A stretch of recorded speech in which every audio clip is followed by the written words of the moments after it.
Hey everyone, my name is Luke Jones. I'm the virtual sales executive for Texas, Oklahoma, Louisiana, and Arkansas for Ava Security. And today I'm going to be showing you how to navigate our Ava Aware platform. So I'm going to go and share my screen here and get started. All right. Now, once we have shared my screen, going to go ahead and bring you to the first installment of what I'm going to be showing you today. All right, so basically, we have our home page here after you log in from our web browser. That's important to note because you don't have to download any software, and there are no thick clients or anything like that. So wherever you have a device that's connected to the internet, that could be a desktop, laptop, a mobile device, that being a tablet or an iPhone or Android device, you can access the system through our free mobile app, if that's your device of choice. So different icons here. I think there's 10 of these.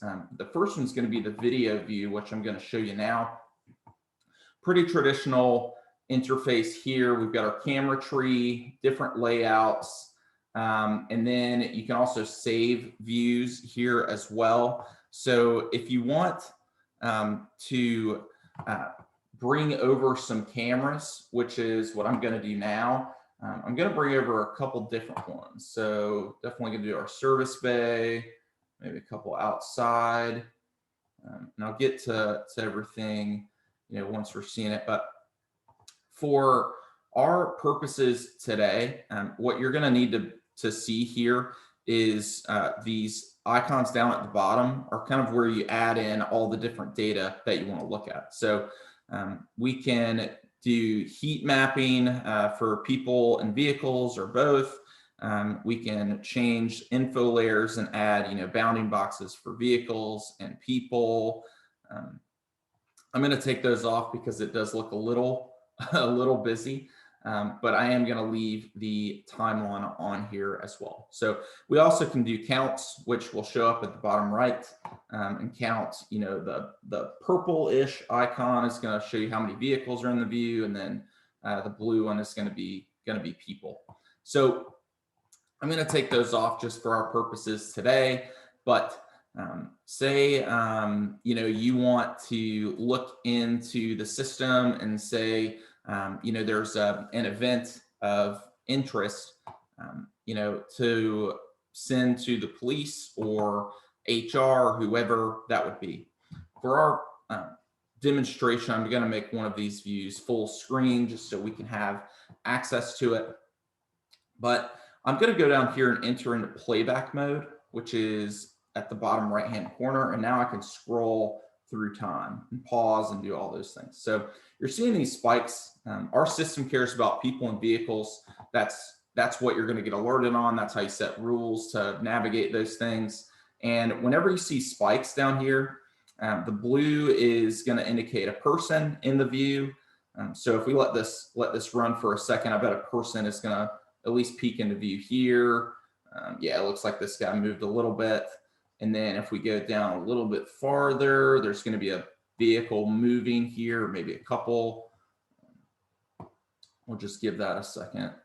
Yeah, it looks like one drove by and is moving out of the view. And then one is going to pull into this bay, or looks like they're attempting to pull into the bay.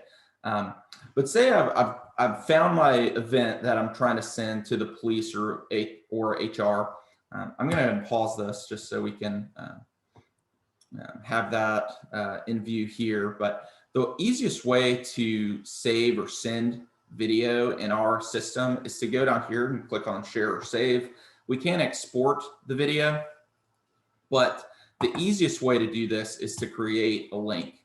Now I'm going to drill down here using these brackets to say maybe I know the event happened within this 1 minute-ish time frame. I've got this here.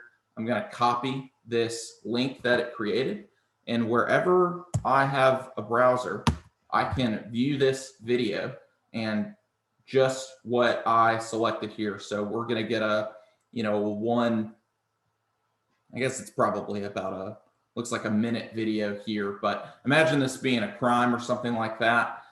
If you were to go back and you could make this video available for a certain amount of time, allow the viewer to download it, put a password on it, depending on how sensitive the event was, etc. And instead of what most of our customers were doing in, downloading the video to their drive, putting in a USB device, and then sending that or giving that to the police, this is as easy as sending an email with a video, Ava video link in it, and you'll be able to view it from anywhere. So cancel this here. I'm also going to show you how you can search from this screen. So if I click on this search button here, it looks like I've got this person pulled up, or this vehicle pulled up, this person here, and then this person are all in view. So after clicking the search icon, I'm just going to click on which object I care about. And it's going to bring up, hopefully, and kind of give me a little bit of a journey. So it looks like that's definitely them. It looks like that could be them. And the most accurate videos are going to be listed here. So that's how you would search in our system. You can also do a completely different similarity search and give different views here. If you wanted to bring up, just do a search for, let's say we'll say a car. I'm not going to use this image, and then I can kind of decide, I want to look for a blue car. Where is that going to be? In any of my cameras, all of them, some of them, when the last 30 minutes, the last month, etc. And that'll bring up all the blue cars in the system. Another aspect of the software that is going to be more for allowing you to be more proactive with your security is going to be this rules tab that I've got up here. So once you navigate to the rules tab, this is going to give you a list of all the rules. And, in the system, if you wanted to create another rule, you click this plus button, and you've got a couple different options here. I'm going to do a test rule for an appearance. I'm going to create what's called what we would refer to as an after hours rule in our system. So the four criteria you need for a rule to be created are what, where, when, and then the actions. The actions just means what the way in which you're going to be notified, which I'll show you in a second. So for this rule, we don't care if it's a person or vehicle. We want to be notified for both. Where, let's say we just care about the outside cameras for now. When, and this pulls up your timeline of when you want this rule to be active. So say no one is supposed to be there on the weekends ever. I'm just going to say all day for the weekends. Now, the last thing you do for this is to tell the system how you want to be notified. So a couple different ways you can do this. The first being a pop-up. So you would simply enter in and click, what username you want to get a notification. So if this person has a desktop and they are actively looking or logged into the system, this will pop up on their screen, and they'll be able to click on the video. Also, if you get as you can see here, send a push notification in the mobile app.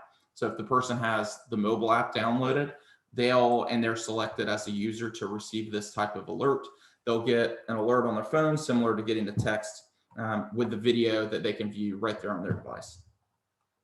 Another way is through email. That's pretty self-explanatory. You're just going to get an email with the clip of the alarm or the rule that was broken.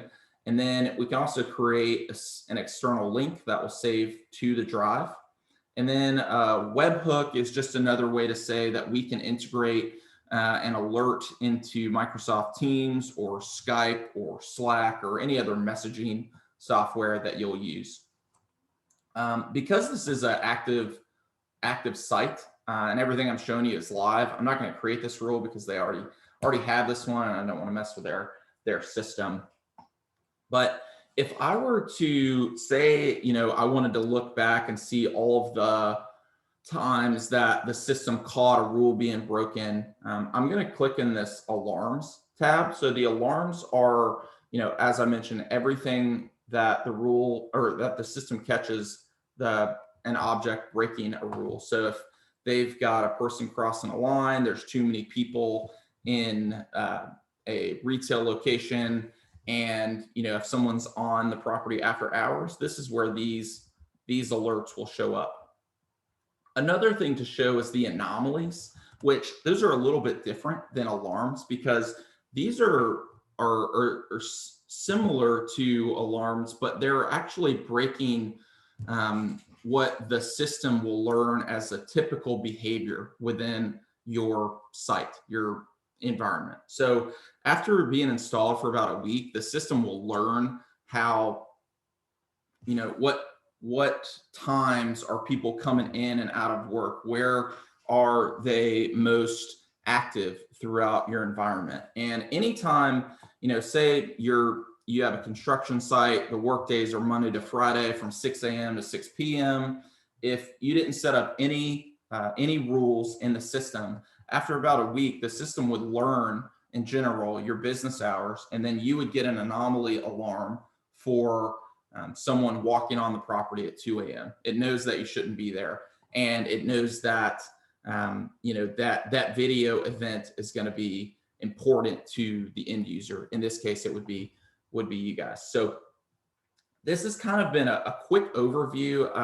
There's never enough time to show everything that the system can do, but we did go over, how do we view video in real time? How do we set up rules to go and be more proactive? How do we search for things that happened in the past? And then again, the alarms and rules that have been broken. So I hope that this was helpful. If you guys have any additional questions, feel free to email me at luke.jones@ava.uk. That email is going to change eventually to the .com, avasecurity.com, but for right now, it's still ava.uk. And if you have any other questions, please let me know. Thanks.